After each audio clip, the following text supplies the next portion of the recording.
Hello guys, आज का news channel में आपका स्वागत है। कृष्णा विलेज तो आप देखिए, मॉल देखिए, बढ़िया हाई फाई मॉल का, बढ़िया पहाड़ों का मौसम का नज़ारा लिया। आप भी घूमते घूमते नज़र बढ़िया मौज हो रही है। कृष्णा विलेज गए, घूमते घूमते गाँव आया, बीच में शहर दिख गया, बढ़िया गौ माता सब दिखी थी वहाँ पर। आप देखते देखते मज़े लेते रहिए।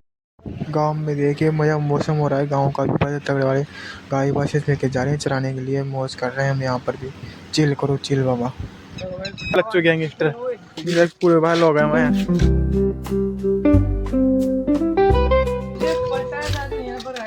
अब वापस डगर चुके हैं घर के लिए, करते घूमते घूमते जा रहे हैं मौसम का माहौल लेके। आप ही देख ही रही थी, बढ़िया माहौल हो रहा है, मौसम एक नंबर हो रहा है मौसम। देखते देखते जाए, बढ़िया मौज ले हम भी नज़ारे ले, तुम भी नज़ारे लो। बढ़िया हाई फाई मौसम हो रहा है, मौज छल्ले मौसम हो रहा है, बहुत तगड़ा वाला। वापस गाँव के बाहर निकल रहे हैं हम। आप गाँव का नज़ारा देखो, बढ़िया पहाड़ दिख रहे हैं बढ़िया। आज का ब्लॉग यहाँ खत्म करें, लाइक फॉलो जरूर करना भाई।